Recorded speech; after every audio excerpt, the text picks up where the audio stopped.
Career വെബിലേക്ക് എല്ലാവർക്കും സ്വാഗതം. ഇന്ന് നമ്മൾ നോക്കുന്നത് GDS ജോബിനെ കുറിച്ചാണ്. എന്താണ് GDS ജോബ്, അതിൻ്റെ എലിജിബിലിറ്റി, പ്രൊഫൈൽ, ജോബ് പ്രൊഫൈൽ, എല്ലാ ഡീറ്റെയിൽസും, അഡ്വാൻറ്റേജസ്, ഡിസഡ്വാൻറ്റേജസ്, പ്രൊമോഷൻ സാധ്യതകളെ കുറിച്ചൊക്കെ നമ്മൾ ഈ വീഡിയോയിൽ നോക്കുന്നു. ഒരുപാട് പേർ ചോദിച്ചിരുന്നു എങ്ങനെയാണ് ജോബ്, അതിൻ്റെ സാലറി ഡീറ്റെയിൽസ് ഒക്കെ ചോദിച്ചിരുന്നു. അതുകൊണ്ടാണ് ഞാൻ ഈ ഒരു വീഡിയോ ചെയ്യുന്നത്. ഡീറ്റെയിൽ ആയിട്ട് നമുക്ക് നോക്കാം. GDS ജോബിനെ കുറിച്ച് എല്ലാ ഡീറ്റെയിൽസും ഞാൻ ഈ വീഡിയോയിൽ ഉൾപ്പെടുത്തിയിട്ടുണ്ട്. 1 by 1 ആയിട്ട് നമുക്ക് നോക്കാം. എന്താണ് GDS?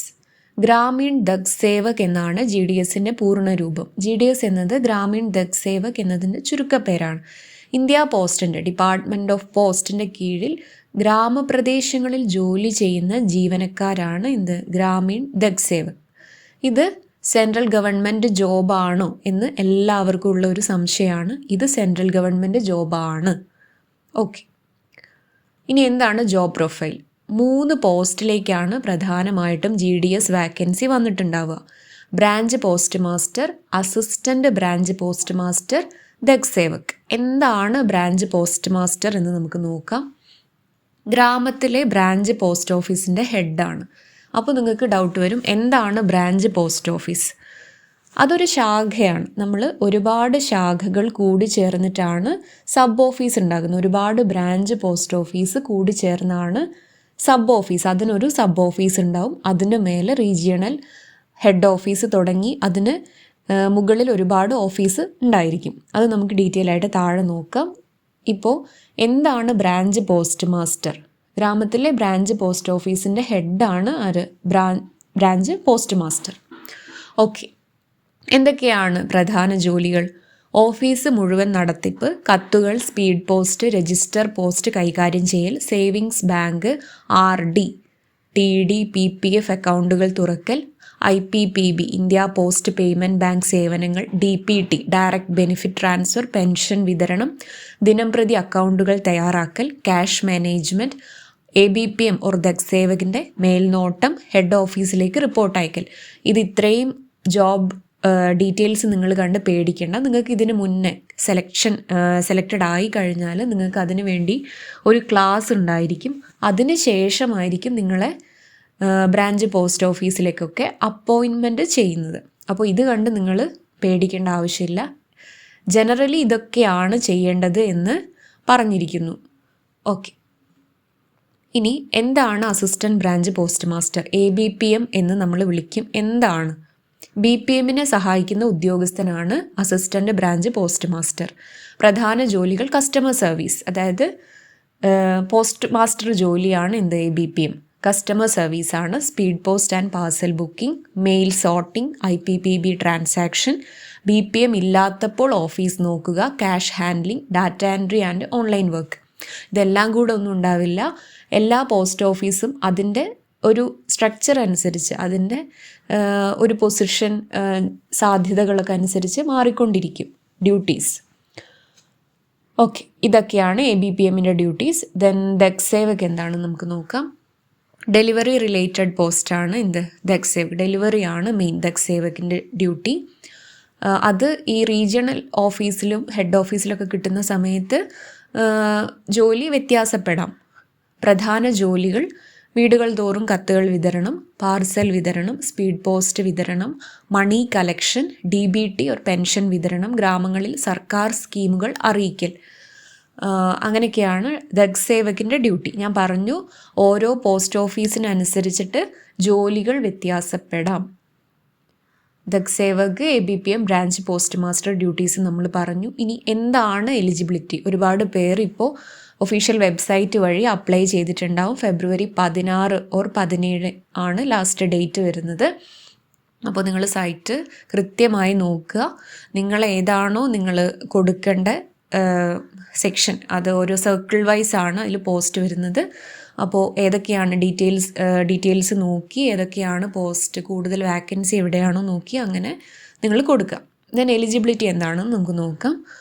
10ാം ക്ലാസ് ആണ് എലിജിബിലിറ്റി. ഇതിൻ്റെ ഏറ്റവും വലിയൊരു അഡ്വാൻറ്റേജ് എന്ന് പറയുന്നത് ഒരു എക്സാമും അവർ നടത്തുന്നില്ല. 10ാം ക്ലാസ്സിൽ മാർക്കുണ്ടോ നമുക്ക് കിട്ടാൻ സാധ്യതയുള്ളവരാണ്. അപ്പോൾ 10ാം ക്ലാസ്സാണ് ചോദിച്ചിരിക്കുന്നത്. ലോക്കൽ ലാംഗ്വേജ് അറിഞ്ഞിരിക്കണം. എവിടെയാണോ നമ്മൾ കൊടുക്കുന്നത്, ഇപ്പോൾ തമിഴ്നാട് ആണ് നമ്മൾ കൊടുക്കുന്നതെങ്കിൽ അവിടുത്തെ ഒരു ലോക്കൽ ലാംഗ്വേജ് നമ്മൾ അറിഞ്ഞിരിക്കണം. ബേസിക് കമ്പ്യൂട്ടർ നോളജൊക്കെ അതിൽ പറയുന്നുണ്ട്, പക്ഷെ അതിൻ്റെ ഒന്നും ആവശ്യമില്ല. 10ാം ക്ലാസ് പാസ്സാണ്, മെട്രിക്കുലേഷനാണ് ചോദിച്ചിരിക്കുന്നത്. പ്രായപരിധി 18 മുതൽ 40 വയസ്സ് വരെയാണ്. SC ST OBC ഒക്കെ അതിന് അനുസൃതമായ ഇളവുകൾ ലഭിക്കുന്നതാണ്. ഇതിൻ്റെ ജനറൽ ഡ്യൂട്ടീസൊക്കെ പറഞ്ഞിരിക്കുന്നു. ഇത് നമ്മൾ നേരത്തെ ഡിസ്കസ് ചെയ്തു. Official working hours 4 to 5 hours ആണ്. അതിൽ തന്നെ അവർ പറയും, നമ്മൾ സെലക്ഷൻ കിട്ടിക്കഴിഞ്ഞ് ട്രെയിനിങ്ങിന് പോയി കഴിഞ്ഞാൽ തന്നെ അവർ പറയും ഇതൊരു പാർട്ട് ടൈം ജോബാണ് എന്നവർ പറയും. ഇതൊരു പാർട്ട് ടൈം ജോബായിട്ട് മാത്രമേ നിങ്ങൾ എടുക്കാവൂ എന്ന് പറയും. Official working hours 4 to 5 hours ആണ്. പക്ഷേ വർക്ക് ലോഡ് അനുസരിച്ച് കൂടുതൽ സമയം വേണ്ടി വരും. അത് ഓരോ ഡിപ്പാർട്ട്മെൻറ്റ്, ഓരോ സെക്ഷൻ അനുസരിച്ചിട്ട് വ്യത്യാസപ്പെടും. ഓക്കെ, ഇനി സാലറി സ്ട്രക്ചർ, ഇതാണ് എല്ലാവരും കാത്തിരിക്കുന്നത്. TRCA ബേസ്ഡ് ആണ്, അതായത് പേ സ്കെയിൽ അല്ല GDS വരുന്നത്. ഇനി എന്താണ് TRCA? നിങ്ങൾക്ക് ഡൗട്ട് ഉണ്ടായിരിക്കും, എന്താണ് TRCA? Time related continuity allowance ആണ് TRCA.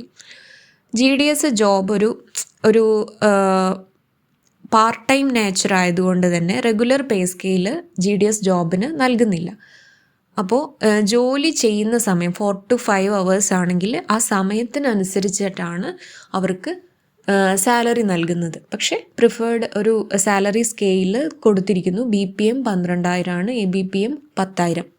പിന്നെ കൂടാതെ ലഭിക്കുന്ന അലവൻസുകൾ ഡിയർനെസ് അലവൻസ് ലഭിക്കും, GDS ഗ്രാറ്റുവിറ്റി മാക്സിമം 5 ലക്ഷം വരെ, ഗ്രൂപ്പ് ഇൻഷുറൻസ്, പെയ്ഡ് ലീവ് ഒക്കെ നമുക്ക് ലഭിക്കുന്നതാണ്. BPMൻ്റെ 12,000 ആണ് സ്റ്റാർട്ടിങ്. ABPM ഓർ ദക്സേവക് 10,000 തൊട്ടാണ് സ്റ്റാർട്ടിങ് സാലറി വരുന്നത്. ഓക്കെ, പ്രൊമോഷൻ ഡീറ്റെയിൽസ് നമുക്ക് നോക്കാം. GDS പ്രൊമോഷൻ ലഭിക്കാൻ departmental exam and vacancy availability അനുസരിച്ചിട്ടാണ് GDS പ്രൊമോഷൻ ലഭിക്കുന്നത്. എങ്ങനെയാണ് ആ പ്രൊമോഷൻ പാത്ത്? ഒരു ഫ്ലോ ചാർട്ട് വഴി നമുക്ക് നോക്കാം. GDS ആയിട്ട് കയറി കഴിഞ്ഞാൽ നമുക്ക് പിന്നെ ആവാൻ പറ്റുന്നത് MTS ആണ്, മൾട്ടി ടാസ്കിങ് സ്റ്റാഫ് ആയിട്ട് നമുക്ക് കയറാൻ പറ്റും. നമ്മളിപ്പോൾ SSC എക്സാമിലൊക്കെ MTSൻ്റെ സെപ്പറേറ്റ് ഒരു എക്സാം നടത്തുന്നുണ്ട്. പക്ഷെ ഒരു GDS ആയി കയറിയ ഒരാൾക്ക് കുറച്ച് വർഷങ്ങൾ കഴിഞ്ഞാൽ അതിൻ്റെ അവൈലബിലിറ്റി ഡിപ്പാർട്ട്മെൻറ്റൽ ടെസ്റ്റ് എഴുതിയിട്ട് നമുക്ക് MTS ആയിട്ട് കയറാൻ സാധിക്കും. അതിനുശേഷം postman, then postal assistant PA ആവാം, ദെൻ ഇൻസ്പെക്ടർ ഓഫ് പോസ്റ്റ് വരെ നമുക്ക് GDS ആയിട്ട് കയറി കഴിഞ്ഞാൽ ആകാം. ജനറലി GDS എന്ന് പറയുന്ന ഒരു സെൻട്രൽ ഗവൺമെൻറ് ജോബാണ്. പക്ഷേ SSC വഴി കയറുന്ന ആൾക്കാർക്ക് അല്ലെങ്കിൽ റെഗുലർ പോസ്റ്റിന് കിട്ടുന്ന എല്ലാ ആനുകൂല്യങ്ങളും GDS പോസ്റ്റിന് ലഭിക്കുന്നില്ല. Then promotion time minimum 3 to 5 വർഷം വരെ സർവീസ് കഴിഞ്ഞാൽ ഡിപ്പാർട്ട്മെൻറ്റൽ എക്സാം എഴുതാം. സാധാരണയായി 5 to 7 വർഷത്തിനകം MTS ഓർ പോസ്റ്റ്മാൻ പ്രൊമോഷൻ ലഭിക്കാം. വാക്കൻസി അനുസരിച്ചാണ് ലഭിക്കുന്നത്. PA പ്രൊമോഷൻ, അതായത് പോസ്റ്റൽ അസിസ്റ്റൻറ്റ് പ്രൊമോഷൻ സാധാരണയായി 8 മുതൽ 12 വർഷത്തിനകം എക്സാമും പാസ്സാവണം, അത് നിർബന്ധമാണ്. അതും പ്രൊമോഷൻ 100% ഗ്യാരണ്ടീഡ് അല്ല. എക്സാം പാസ് ചെയ്യണം, ദെൻ വാക്കൻസിയും വേണം. പ്രൊമോഷൻ ലഭിച്ചാൽ റെഗുലർ സെൻട്രൽ ഗവൺമെൻറ് എംപ്ലോയി ആകും. പ്രൊമോഷൻ ലഭിച്ചു കഴിഞ്ഞാൽ റെഗുലർ സെൻട്രൽ ഗവൺമെൻറ് എംപ്ലോയി ആകും. അതിൻ്റെ എല്ലാ അലവൻസും സാലറിയും ഒക്കെ നമുക്ക് ലഭിക്കുന്നതാണ്. ദെൻ നിങ്ങൾ ബേസിക്കായിട്ട് അറിഞ്ഞിരിക്കേണ്ട കാര്യം, എന്താണ് ഒരു പോസ്റ്റ് ഓഫീസിൽ ജോലിക്ക് അപ്ലൈ ചെയ്യുന്നതിന് മുന്നേ എങ്ങനെയാണ് ഒരു പോസ്റ്റ് ഓഫീസിൻ്റെ സ്ട്രക്ചർ വരുന്നത്, എങ്ങോട്ടേക്കാണ് നമ്മൾ പോകേണ്ടത് എന്നുള്ള ഒരു ധാരണ നിങ്ങൾക്ക് ഉണ്ടായിരിക്കണം. നമുക്ക് നോക്കാം. നമ്മളൊരു GDS ആയിട്ട് കയറുന്നത് BPM, ABPM, ദക്സേവക് എന്ന പോസ്റ്റിലാണ്. എവിടെയാണ്? ബ്രാഞ്ച് ഓഫീസിലാണ് നമുക്ക് പോസ്റ്റിംഗ് വരുന്നത്. ഈ ബ്രാഞ്ച് ഓഫീസ് സബ് ഓഫീസിൻ്റെ കീഴിലാണ്. ഒരുപാട് ബ്രാഞ്ച് ഓഫീസിൻ്റെ ഒരു ഹെഡ് എന്ന് പറയുന്നത് സബ് ഓഫീസാണ്. ദെൻ അതിന് മേലെ ഹെഡ് പോസ്റ്റ് ഓഫീസ് ഉണ്ടായിരിക്കും. അതിന് മേലെ division, regional office, circle office, state ലെവലിൽ സർക്കിൾ ഓഫീസ് ഉണ്ടായിരിക്കും.